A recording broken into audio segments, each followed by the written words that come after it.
Crosstracks case management system. That is what we are talking about today. Are you using a case management system? What are you waiting for? If you don't use a case management system, you really need to look into implementing that into your business regimen. I've been at it with Crosstracks now a little over a year, and it's just been a game changer for my business. They are SOC 2 certified, SOC 2 Type 2 certified. If you don't know what that means, it means that their encryption system is second to none, and you have to go through a whole screening process to figure out if you can even qualify for that, and they have. So you know with certainty your data is being protected. I don't think there's another case management system out there that offers that same ability to have the SOC 2 Type 2 certification. As you guys know, I've been singing the praises of Crosstracks, and I really believe in this product, and I believe you should check it out. Contact Brad, contact Pat, one of the team members over there, and see if it's right for you. Crosstracks case management system, check it out today. Are you overwhelmed with your current caseload? Could you use some help with your skip trace assignments? With Merlin Locate Services, rather than adding staff, you can add an entire skip trace department of licensed private investigators who specialize in skip tracing. Check out merlinlocate.com today. When you work with Merlin Locate Services, you bring on a valuable experience and trusted extension to your team. Welcome to PI Perspectives. Today we have a mini roundtable. Matt chats with Arizona investigator Steve Mason and Arizona accident site reconstructionist Joey Catone. The guys discuss how an investigator and accident reconstruction engineer can have a symbiotic relationship. Learn some tips on how to make your investigation company more full service. Let's check in with the guys. Please welcome Steve Mason, Joey Catone, and your host, private investigator Matt Spaier. And welcome to this episode of PI Perspectives. This is Matt Spaier, your host. I'm here in New York, and today we're traveling to Arizona. So a couple of weeks ago, I had a conversation with Steve Mason, a very well-known private investigator in Arizona, and we were coming up with show ideas, things to talk about, and Steve had brought up the idea of talking to an accident reconstructionist. So we thought it would be cool to do like a little mini panel. So today we have a mini panel. We have Steve with us, and we also have Joseph Catone from Santan Recon in Mesa, Arizona. So I'm going to welcome both you guys to the program. How you guys doing? Good. Thanks for having us. Great. Thanks for being here. So we're going to jump in quickly with Joe. Give me a little bit about your background. I know you have a law enforcement background, but tell me a little bit how you got into the business and what you're doing now. Sure. I worked 20 years with Mesa Police Department and retired as a vehicular crimes detective. We did full backgrounds in traffic investigations, commercial vehicles, DUIs, collisions, obviously.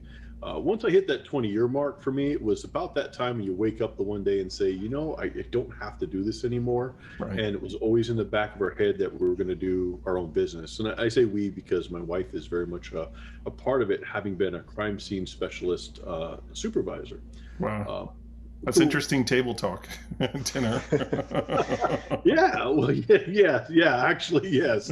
And she corrects my photos quite regularly. Like, she likes to review them and say, well, if you'd have done this. Well, that's awesome. So how long have you been in marriage counseling, buddy? Don't answer that question. Don't answer. I'll tell you this, though. We're coming up next week. We'll be married 25 years. That's awesome. God bless you. Yeah. I think it was part of that, like when you go into law enforcement, like in any real career where there's shift work, right? You become passing ships. And I think that was a secret to at least 20 years of it, was that we hardly got to see each other. So I would tease regularly and say, hey, do I know you? And your husband here? And so, it was, I do the same thing with my wife, and she looks at me, she goes, I'm sorry, I'm spoken for. Yeah. I get shot down. My wife says, well, how much do you make? Exactly. That's awesome. So at any rate, after 20 years, we decided that was it. It was time to do our own thing. Our boys are getting older, and wanted to be a part of their lives more before they go off and do their stuff. So I started doing the reconstruction. I had planned on the business before retirement, so there was already a setup. And then I was really fortunate. I met Rich Robertson from R3 Investigations here in Arizona. Yeah, Rich is awesome. And Yep. I love Rich. And, you know, and it was at a lunchbox training that he invited me to host that I got to meet Steve. And I would tell you that that's probably the best connection I've made in my post law enforcement career was Rich Robertson and Steve Mason. And so that was it. We sort of started working together quite extensively, and it just became a really good cohesion ever since. That's awesome. Well, that's quite an introduction, Steve. So why don't you jump on and no pressure. Tell us a little bit about your background and what you do. Sure. So like Joe, I spent 20 years in law enforcement. I started with the Illinois Secretary of State Police, working highway, was an investigator there for a couple of years, transitioned over to the U.S. Marshal Service, held a bunch of different positions there. You know, I worked as the coordinator for the Organized Crime Drug Task Force, Philly Homicide, finished up in a national security unit doing human intelligence and background on human intelligence sources. Which was really good because I really kind of learned how to do deep backgrounds as opposed to just running the classic NCIC like a lot of law enforcement officers get. Right. Eventually, I transitioned into wanting to do PI work. So I started, you know, researching it, figuring it out, and opened my own company, Mason Investigative Solutions. Started it in 2016, but didn't really get going until the beginning of 2017 because I still had some commitments with the DOJ. Right. So your clientele, what type of people do you work for, businesses? About probably 99% of our clients are law firms, and specifically either criminal defense or plaintiff personal injury. Mm-hmm. Yeah, I think those are probably the two biggest avenues for investigators to get business from. I chose one or the other. I figured I couldn't do both. So I picked plaintiff personal injury. It's just, you know, it's where I was before. So before I started my business, so it just made sense for me. And I'm probably 98% plaintiff personal injury. And every now and then I'll get a phone call for something that you know, I used to turn away, and now I just, you know, I lean into NALI and I lean into NCISS and you know, my resources around the country to not turn work away. So it's been really awesome. So Joe, talk to me a little bit about the transition from working for a police department and the training that you received there, and now you're on your own. How do you stay on top of things with training and making sure that you understand all the latest technology? When you're with the police department, there's an expectation that you're going to get training, and certainly there's a budget that allows for it. Right. But with that budget, they have to budget for other detectives coming in. So new detectives, there's a lot of transition. You wouldn't think so, but there is.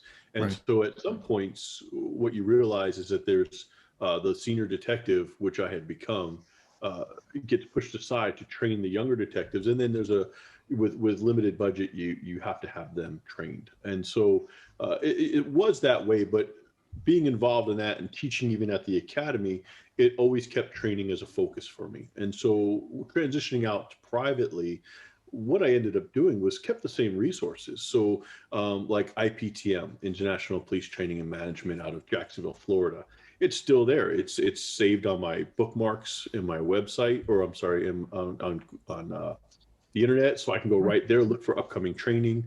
I'm part of several associations, and so I look for those. And then recently, in the coming years, it's been, or in the past year, it's been, you know, online training, because the in-person training hasn't been there. And it's just, what do I need? What do I hear other people talking about when I work with private investigators? What are they seeing from their clients? Because it expands my worldview, right? My immediate clients are not the same as what Steve would have. And so he tells me, you know, my clients are seeing this, or they're asking about this. And then I pick up on those cues, and I look for training that might assist me in getting that information to them, even if it's not something I can immediately get paid for, but it's something that I could become a resource. Yeah. I know, like, when I started my business now, you know, I was a little bit in, and I have relationships with a lot of people in NYPD and New York State Police. In fact, one of the guys that works for me is a retired New York State Trooper, and he's amazing. I love this guy. But I have those relationships, and I established a relationship kind of like what you guys have in New York. There was a guy who was retiring from the highway unit, and he decided he wanted to hang a shingle on the side of his house and start doing reconstruction. And then I saw that as a huge marketing opportunity. And Steve, you can tell me about this a little bit too, if you had the same experience. When now I was going to meetings, I'm saying not only are we, investigators, but we have this whole other part of our company that actually does reconstruction too. We're like a one-stop shop and we can handle everything. And it absolutely did lead to more business. Steve, did you have the same experience with them? Yeah, 100%. Joey and I, we actually a lot of times will market each other, to our different clients, but it's gotten to the point in Arizona, a lot of the law firms, they almost see us as a team. So they have new clients, new cases coming in. And it's not uncommon that the attorney will call both of us and say, hey, can you come for a new client meeting together? We've kind of come up with a joint outline for investigating fatal wrecks that just the attorneys love, and they've been forwarding it to other law firms. And, we kind of approach it as a team effort. We both have overlapping duties, and then we have duties that are separate and apart. But, we're always conscious as an investigator, I'm thinking, well, what ultimately is the reconstructionist going to need? And right. We're playing both of those pieces. You have to do all that. I mean, and I'd learned a lot going out with this guy, because he would take me, to go to, auto yards and look at wrecks and pulling apart vehicles and stuff to look for, and going out to site and looking scrapes on the ground, where debris fields were, and making sure you're documenting everything. And one of the things I thought was really, really fascinating, and Joe, you can speak on this next. So the age of the vehicle and the type of metal and like how old it is. And, you're talking about now force and the age of the vehicle as a factor in the computations and all that. Like that, just like my mind just went, because like, wow, I didn't think of that. And it was so long ago. They didn't have all this neat set up the tripod and have the, whole laser thing go over and do it. Like we would create grids on the floor around the vehicle and really just measure everything out. So tell me a little bit about your experience with that, Joey. We ran into that in government agencies, right? So we were working with Mesa, and equipment would fail. There was no budget for it. It wouldn't get repaired. And so you had to have that skill set. And so it went back to bringing out the 150-foot fiberglass measuring tapes and setting up a grid pattern and then measuring off of that. And then even to where you can measure accurately and recreate a curve in the roadway and, think of cul-de-sac. So we do that. When you think about going out into the field, you have to have some of those resources available to you. So it's not just the total station that you can set up and take measurements. It's, if that fails, what else do I have?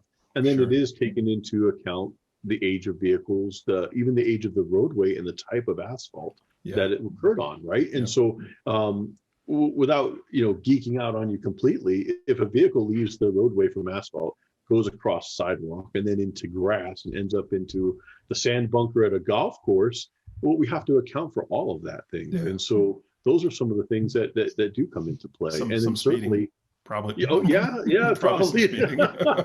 Probably some speeding involved. That never happens. No, right? Never. but certainly you do take those elements in, and we can take in. And there was a time, and there's still vehicles now where we just can't get data. It's just the vehicles are old. They weren't designed that way. Yeah, and that's the other thing that's really impressive when it comes to reconstruction, for me anyways, is the amount of cables that you guys have to have, and the thousands and thousands and thousands of dollars that you spent on said cable that only works on one particular type of vehicle. It's got to be incredibly frustrating. Ask about any reconstructionist who has for the what you're talking about is like the Bosch CDR kit, which is collision data retrieval. Ask anyone who bought cables for a Suzuki car. Yeah, because at a couple $100 a cable, there's a lot of Suzuki still running around on the road, aren't there? Hey, it's a quality vehicle, man. Those things never rolled. Never. Completely understated. It's the Maserati of the small vehicles. I didn't wear my tall boots today. We might want to be careful. It's crazy.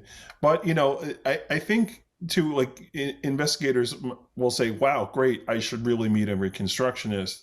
Where do I find one? Like, how does that work? So for me, I mean, discovery and inspections, right? You get called by a client to go out and basically watch the engineer pull apart the car. That happens plenty of times in my line of work. And I'm always talking to people, right? So I just start up conversations with people, exchange cards, and that's how you meet people, and that's how you network. Now, you guys met at a particular event, right? And you had said that earlier. Where are some other places where an investigator and an engineer can pretty much meet other than LinkedIn? Because that's another great place too.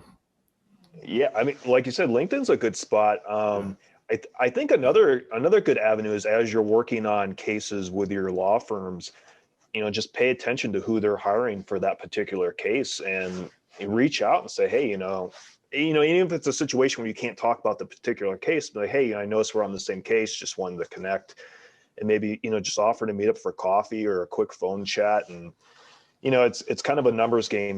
The more cards you throw out, the more people you connect with, you find people that you gel with. But going back to your earlier comment, I mean, you can really increase your business. I mean, I bet since meeting Joey, my business has probably increased 30% easily. Let's see. Joe, you got to try harder. He needs 40, 45. I'm a little shocked at those numbers. I'm a little shocked at those numbers. They're looking low. Truth comes out here, right? You guys are going to have a whole different conversation when we're done today. Yeah, Steve, I'm going to see you on Zoom later on, okay? Yeah. Whoops, we'll just edit it out, dude. It's okay. It's all good. But yeah, I mean, like, having that relationship is good. And LinkedIn really is a good place to meet. I know I've come across a couple people, like folks that I have never actually personally met, but we connected on LinkedIn and had some phone conversations. And there's one guy, he's not a reconstructionist, but he's an engineer for like steps and stairs and all that. And we had a chat, and I was actually, it was funny because I was going to have him come on the podcast. I was like, hey, this would be really interesting. Kind of similar to what we're talking about here today. Let's do that. And he's like, okay, I just need to talk to my lawyer. What do you mean you got to talk to your lawyer? Why would you need to talk to your lawyer to come on a podcast? And then he's like, no, like, you got to understand that I'm an expert witness, and that when it's announced that I'm going to be on the stand, the other side does incredible due diligence, and they will pull up your podcast episode of me talking. And if I say something on there that's contradictory to what I'm testifying about, or that, like, it could potentially come back and harm me, I was like, okay, well, that kind of makes sense. It's like someone going to a doctor talking about the mechanics of their accident and that ending up on the medical records, and now they're testifying about how the accident happened without having the attorneys present. I get it. It makes sense. I was like, no problem. And he talked to his attorney, and the attorney said, okay. So I just never had him on. So, but very interesting. Joey, have you ever seen that experience where, you really got to be careful with being in the public, what you're talking about, and being, quote unquote, the expert to talk at events and stuff? I have. And you do be careful. You try to generalize. You try to address your audience, right? Right. And so you don't want to be so generic that it looks like you really kind of only surface know what you're talking about. Right. But at the same time, you don't want to get too much into in-depth detail. And I think there's even a challenge when you start teaching those classes, because you're teaching it. And now if you don't testify correctly the way you teach it, you're going to get challenged on that. And it's come into play. I had to actually... The internet sucks. Yeah. Well, I'm glad you brought that up. What I was going to say, I have a website, and on my website, I have a frequently asked questions. And these are things that had come up throughout my law enforcement career. Right. what is a black box? Does my car have a black box? Those kind of things. And one of the questions is, should I go to a doctor? And my answer is, if you feel ill, go to a doctor. I mean, I'm not in the business of telling people not to go, but that's come up where they say, well, you're not a biomechanical engineer, or are you a medical professional to be able to determine if somebody has to go to a doctor? And I'm thinking, I have 4 boys at home, and if they're sick, take them to the doctor. I mean, it's just, somebody's got to keep the lights on over at the emergency clinic, so it might as well be me. But it does. It's something where we're kind of giggling here, as minute as that sounds. It's something that would come up later. Yeah. And so certainly, and I've had attorney clients that, when I've been interviewed to accept a new position or, a new case, they'll tell me about other experts that they've gone after because it looks like their reports are the same each time. Yeah. That's another aspect of it. That's something to be careful about. Or somebody that they only work for one side and not the other. Like, they'll come hard at, like, I get that all the time because I do plaintiff only. Why do you only work for plaintiff? It's exhausting. But the thing is like, never ask a question that you don't know the answer to, because my response to them is, well, the defense attorney I used to work for asked me to manipulate photos, and they asked me to, like, rearrange witness statements. And I didn't think that was ethical. So I decided I'm never going to work for a defense firm anymore because they're not ethical. So the guy looks at me and goes, fair enough. It's true. It happened. So, just crazy. And, it's the minutia of that too. Like, I feel this happens probably more on the defense side too, because it's billable hours.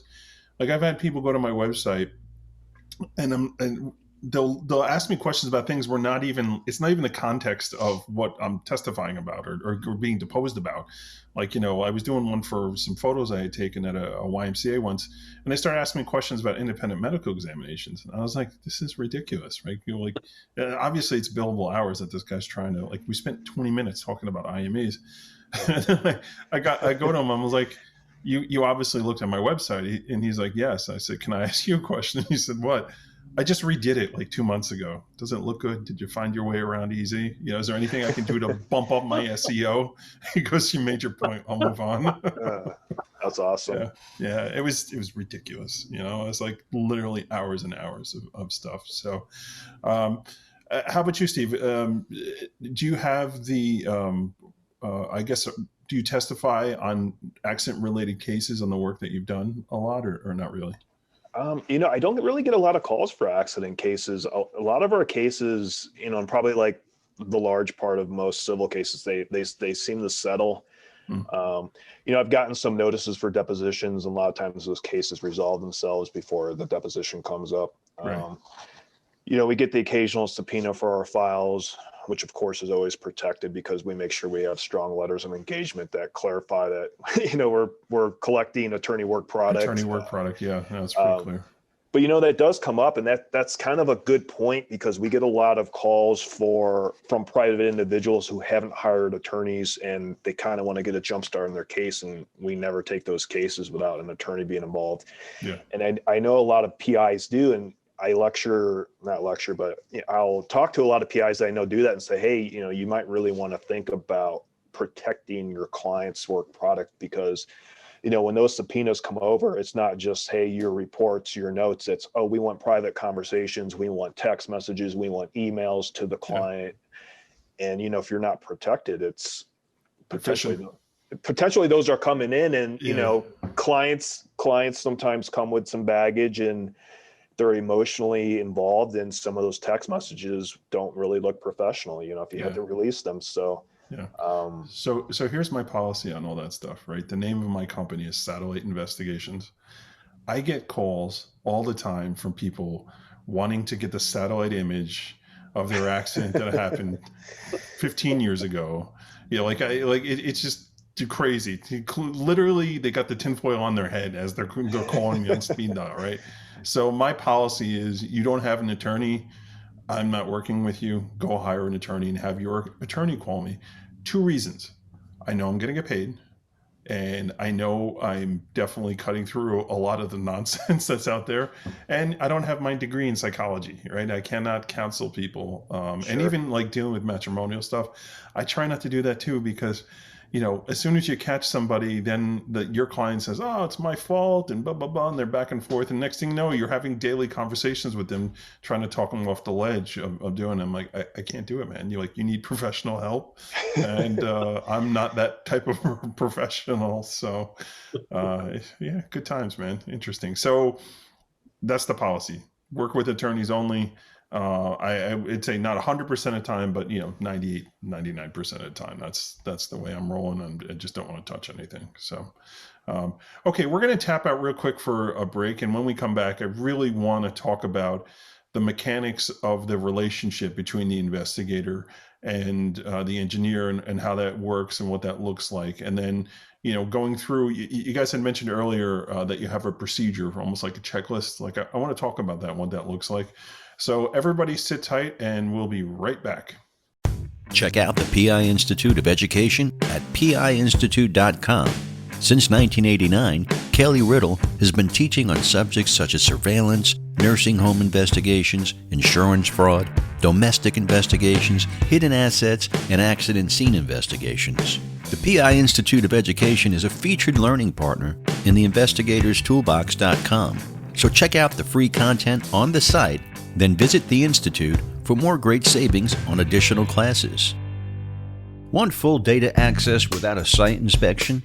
IRB Search gives you full Social Security numbers, dates of birth, up-to-date contact info, and so much more, without the inconvenience or cost of an inspection. As an added bonus, you can access IRB data on any device in any location. You'll always have the best data, anytime, anywhere. Visit irbsearch.com and use exclusive promo code PIPOD2021 for a free trial and 100 credits. Offer available for new and returning customers. PI Perspectives. Today I want to talk to you about the Investigator's Toolbox. Many of the folks who listen to this program actually have already signed up and have joined this online community for investigators and the investigative community. It's a place to go for networking. It's a place to go for continuing education, watching webinars, doing your continuing education credit.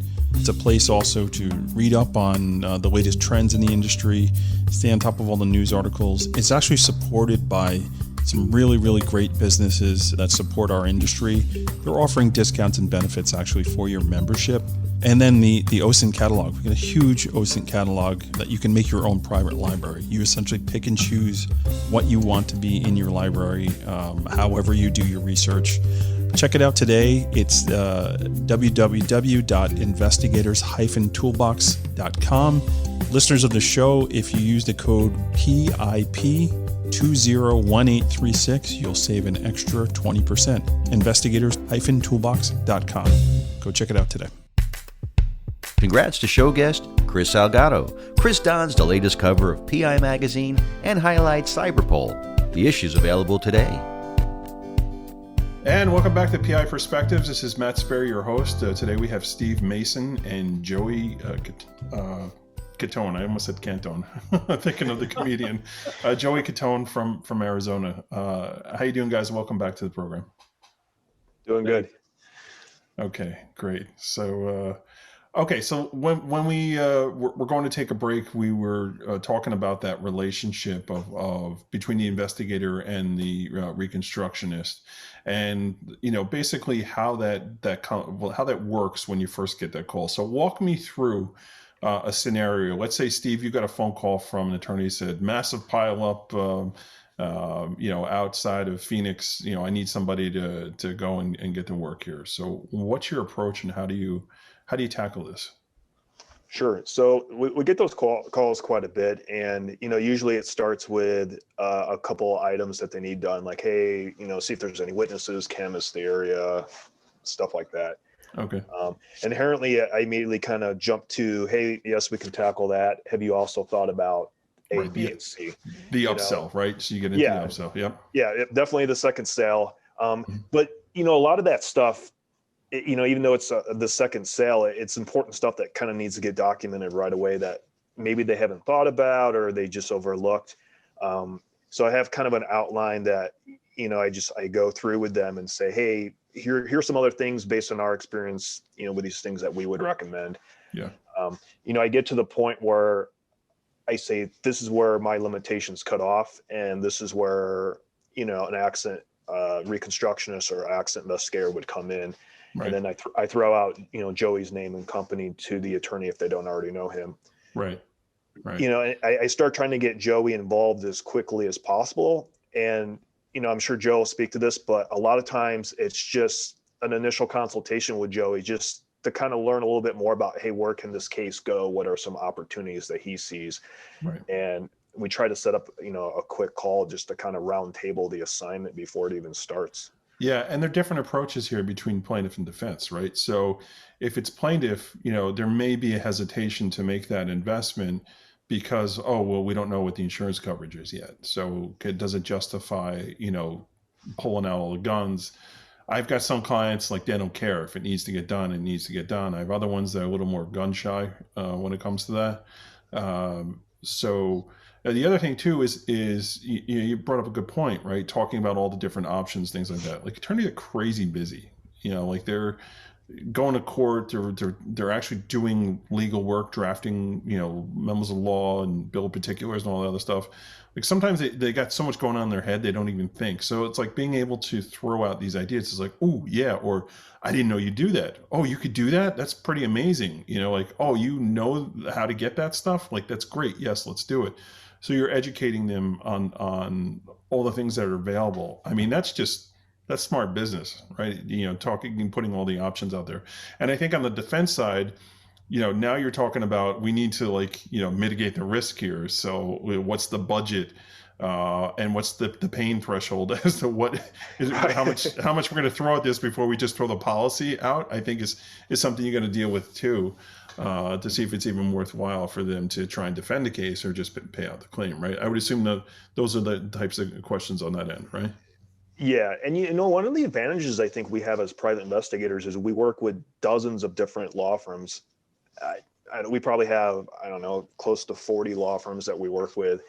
And so you see all these different game plans, and every attorney approaches things differently. And Right. Getting to work with all those law firms, you start to pick out what's good, what's bad, from all these different law firms and how they work. And so you kind of incorporate that into your own plan. And like you said, it's a lot of times they're like, oh, we didn't know you could get that, or we hadn't thought about that angle. Yeah. Like we get a lot of truck cases that we work with Joe, and it's sometimes there's negligent hiring issues, like the driver should have never been working for the company to begin with. Yeah. And you start to go into all these different areas that maybe the law firms haven't thought about, Yeah. Social media searches, it's their what they post about, the type of groups they're parts of, what they do on the weekends, all that kind of stuff. Like, sometimes they get crazy about that. They really want to know the character of the person. But yeah, I have a good friend of mine out of Pennsylvania, a guy named Gary Wilsh, and he specializes in doing the truck stuff, and he does a lot of that, just background on the drivers, especially after the fact. It's like, okay, let's go back and see if there are any negligent hiring practices or training or things like that. So it is a different animal when you're dealing with that stuff, because there's so much money in it with the insurances that are involved in these vehicles. I mean, go ask Tracy Morgan. He'll tell you, you how things are going. So Joe, for you, I would assume that, you're not just working with Steve, right? So that you probably have other areas of people that refer cases to you, that you network with other investigators. So do you attend investigator association events as a guest or speaker or thing like that? How do you foster those relationships? Well, I do. I'm actually a private investigator as well in Arizona. I have my license and agency license as well. And I belong to Alpi, and then I do attend some of the conferences. I've been a guest speaker at some of those conferences, and that's how I make myself available to the investigators that are in the community. Right. So if there was an investigator who kind of had a similar career path to you, where they had this extensive law enforcement background, maybe even working on a highway unit or first aid trooper or something like that, and they wanted to take that next step to be known as like a reconstructionist. What type of certifications, what type of training, what's the cost related with all that to really get into that, if you can? So the reconstruction route, well, first, there's no certification. Nobody's going to certify you to become a reconstructionist. You can be accredited, you can have a certain amount of training, and that's really what it comes down to, is training and hours. And there's usually a base level that you'll have wanted to attend. And most people, using the example that you provided coming out of a law enforcement career, already have that. They've gone to at least a basic collision investigation school, an advanced collision investigation school. And most of those are designed to get the average trooper, patrol officer, deputy up and running to investigate your low injury collisions. Then you start taking some of the other schools that are available. And so if you've already gone beyond that, then you look for things like Northwestern Institute or IPTM. And what those do are they have the courses that you can take. You can take a lot of them online, or you can take them in person. And it's just really, it's math intensive. So, and then with that in a reconstruction, there tends to generally be two routes. You either have generally are former law enforcement officers that have been exposed and spent a lot of their career in that highway division or traffic division, and this is just their aptitude. And then you have those engineers who went to a university and have a mechanical engineering degree or even a biomechanical engineering degree, and so they enter the reconstruction business based with that sort of knowledge and training going into it. So in your opinion, who do you think when it comes to doing accident cases, and I know it's probably biased, but I'm going to ask it anyways. Like, I see those guys that are out there that have all these big mechanical engineer and like they went that route and biometrics and all this stuff, and they're doing car scene cases. I'm just like, okay, I probably would rather have the guy who's just got 20 years for a police department and has gotten the same type of certifications. I don't know if that's my own personal preference, but if like I was a juror, I would seem like I'm less of a, I do a little bit of everything and more of like I am an expert on this stuff. What are your thoughts on that? You're going to really put me in a corner with that because I work with some really take the fifth, dude. Take the fifth. You don't have to answer. No, listen, I'll answer it. One of my really good friends I worked with a long time. I've known him since high school, and his family is a phenomenal family. It's Russell Anderson. And the Anderson family was just really good people. And he's a biomechanical engineer, has no law enforcement degree. But I would tell you that even his brother, Bob Anderson, in Arizona, most of law enforcement who know those two brothers consider them in high regard. So I think really what it comes down to is who you're comfortable working with. Personally, my preference is if I was an attorney or I'm as a PI, I'm looking for a reconstructionist. I want that law enforcement officer, and here's why: it's the at-scene investigation. Yeah. And that's really what it is because after that, everybody can be trained. And maybe the engineer has a lot more skill set when it comes to doing the math or looking for the, let's say, the tensile strength of steel or aluminum, or that particular one that was used in Ford, in 2019 versus the Ford from 2014. So there does come a difference, and certainly law enforcement's not taught biomechanics. That's just not what we do. But I want the at scene. I want that person who's been there to see it, who saw while the vehicles are still there, the airbags are still smoking, so to speak. The skid marks are still warm to the touch on the ground. I have that preference for it. But I think really it comes down to, if you're an attorney or you're a private investigator, who do you feel comfortable working with? So one of the things I got told, Rich Robertson told me when he first met me, he says, "You don't look like a cop."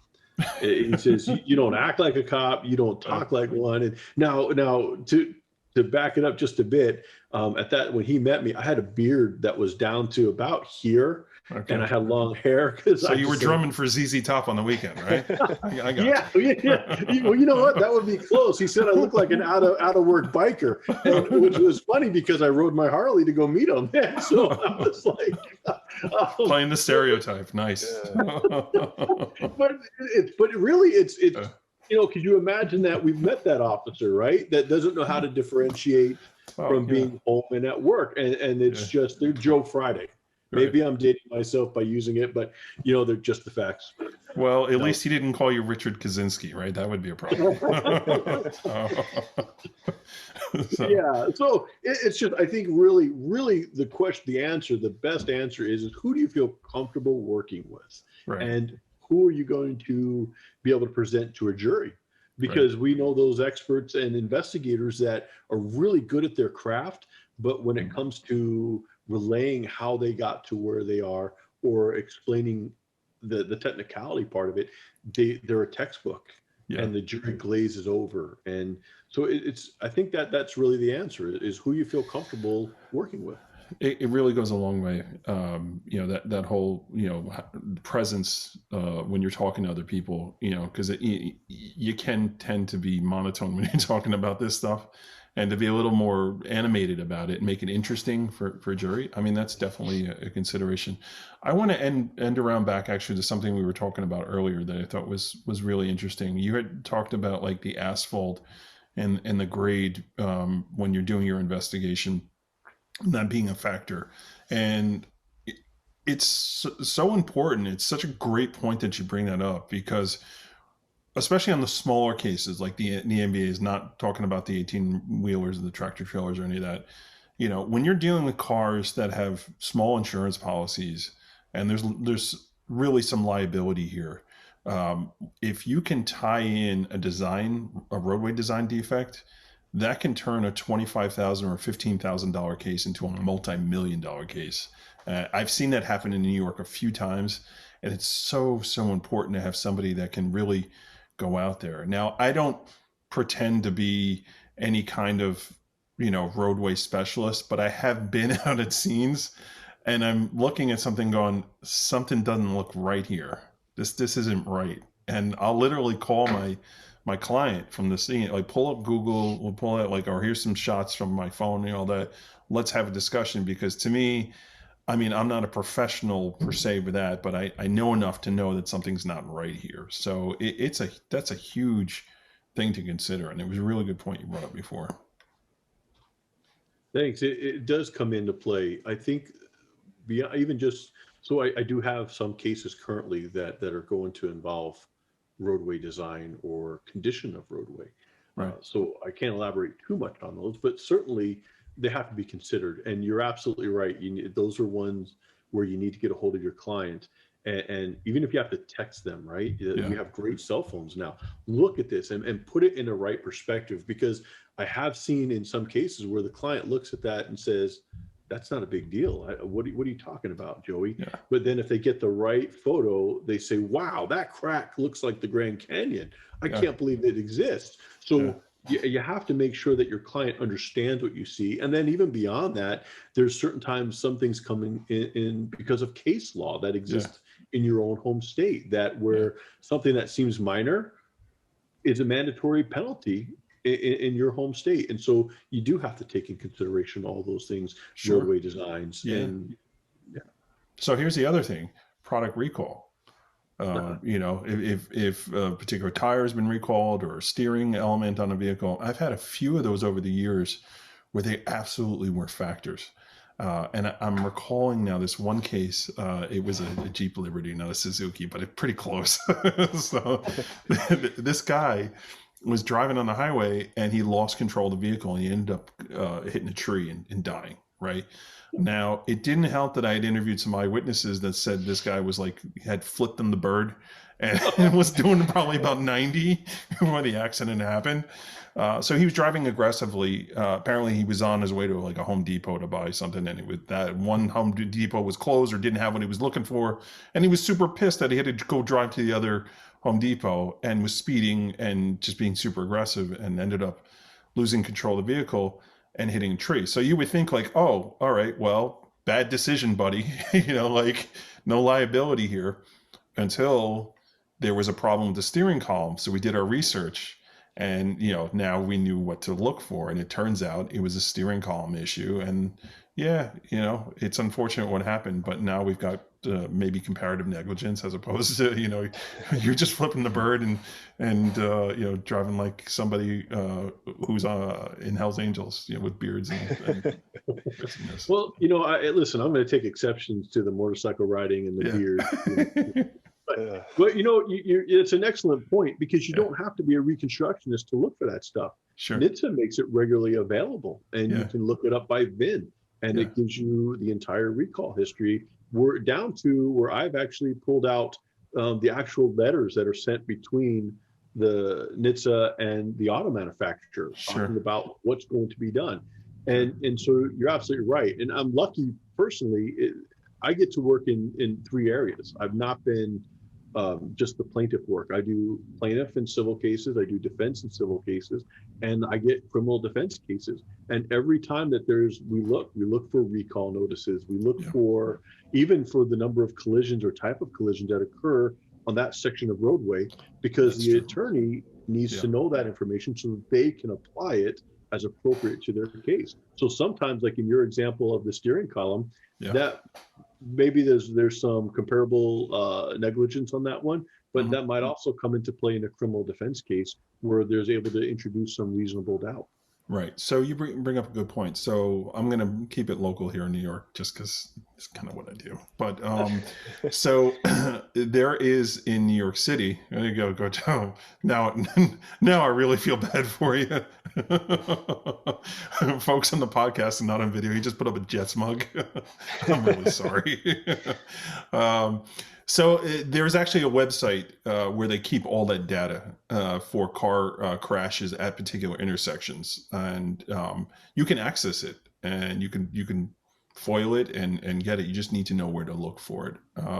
So Steve, let's have you talk a little bit about that formula that you guys follow in doing this type of work. When the call comes in, you're obviously, you've done your elevator pitch and kind of, elevated the I guess the case to get Joey involved on this stuff. So what's your role in this next? What do you do next?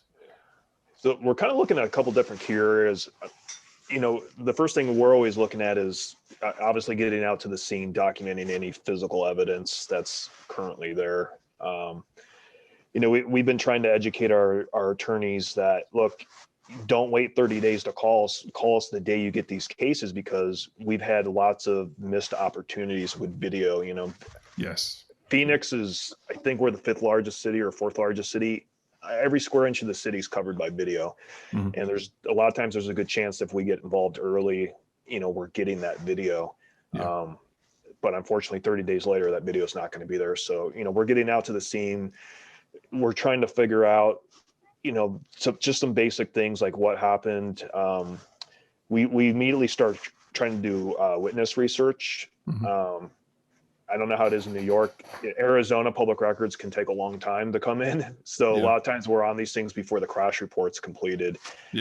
So we're scouring social media to try to find witnesses. We're talking to businesses in those areas. The Citizen app is great. And in like Twitter for a time was great. Like keyword searches on that. Like, oh my God, I just saw this, accident on, so-and-so road. I can't believe this person's still alive. Like I've had some really, really good finds doing that, using Citizen, using Twitter, and, just combing everywhere possible for mentions of that accident. There's a real art to it. Definitely. Yeah. And if it's a fatal collision, like a lot of our cases are either a serious injury or fatal, there's news coverage. I mean, it can be as simple as going to the Facebook Live page for the local news station and just reading the comments. We find so many witnesses doing that. It's ridiculous. Not only that, and I'm sure you both can agree on this, that those photos that are taken by the newspaper photographers, incredibly important, because they're showing you vehicle position. They're showing you, what things look like. There was a one car accident I worked on up in New York State on the Taconic. Again, I'm keeping it local here. where the person had lost control of their vehicle. They were taking their kid up to school, to college. They lost control of the vehicle. It was a very icy Sunday, and they ended up rolling down an embankment. And the wife was a passenger, became paralyzed. I mean, just terrible, terrible, right? So the local news media was there, and they were filming video of the vehicle being removed. Now, normally that wouldn't be a big problem, but there was a question about a wheel that was missing. And believe me, I combed that area all over the place in snow, in like 1.5 feet worth of snow, looking for this dumb tire, right? Which, by the way, we never found. But the video showed the tire on the vehicle. So somewhere between it getting put onto a car and getting brought over to where the yard, the tire disappeared. And that was it a question of a blowout, or was it a question of a steering issue? Right. So that was the whole back and forth. And it turns out it was a question of a steering issue. It wasn't the tire. Yeah. But we couldn't find the tire. So that's a big problem. Those photos, those videos, those helicopter videos, I mean, they're critical. We had one 2 years ago. It was a city involved vehicle. And there was a video that the news had taken. It was just a live Facebook helicopter shot. But you could actually see one of the detectives destroying evidence to cover for the city on the video. Nice. And, and that one settled really quick, But another thing that we're really going to get going on really quickly is start to request the records, right? The different records that are being generated, because there's more than just the crash report. I mean, there's body camera videos, there's statements, 911 calls, the computer-aided dispatch, all these things where you find witnesses or additional evidence. A lot of our attorneys will have us debrief their clients. We're not taking statements from the clients, but we're going in depth, to find out more. We're asking about, what was their perception and response to the scene? What did they see? What did they hear? What did they feel? Yep. All these things that during the initial intake call, the attorneys or their representatives haven't asked about. Well, that's a good point, Steve. So one of the pitches that I make to my clients in doing that intake work is have an investigator do it. Don't have your paralegal do it. Don't have you do it, right? Why should you be in court? Like, you need to be in court. You need to be moving your cases. You need to be settling, working on this stuff.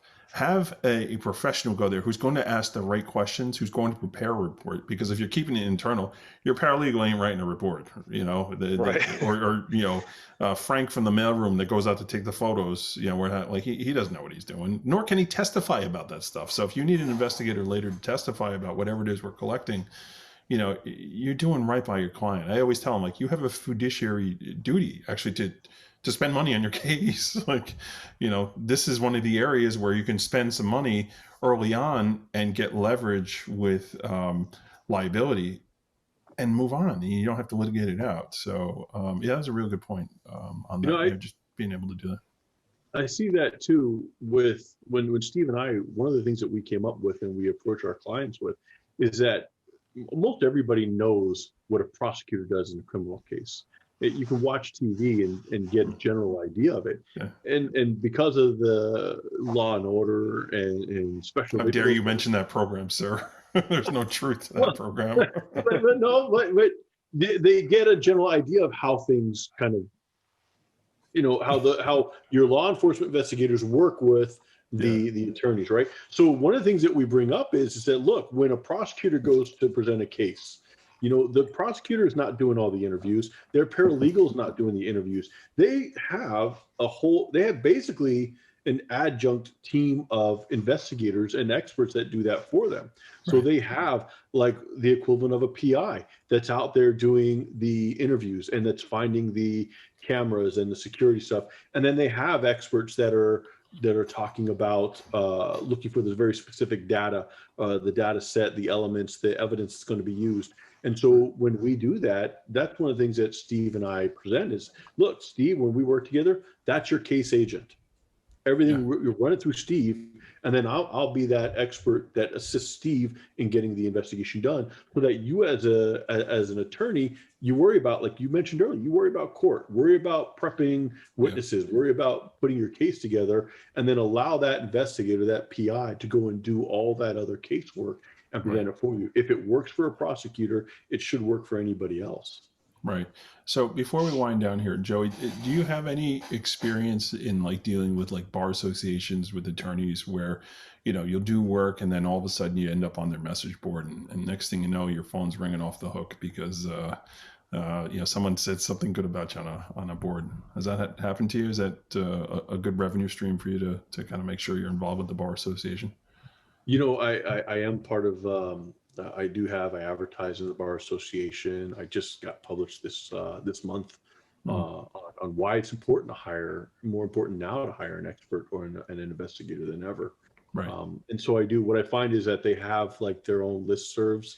And so they'll say, hey, I worked with Joey Catone. And if somebody says, I'm looking for a reconstructionist that can do this. And then there's also that word of mouth. So I think it is very important that you're, as an investigator and as an expert, that you do tap the Bar Association. That's really a lot of your clients. Yeah. Stevie, it's the same thing for you, right?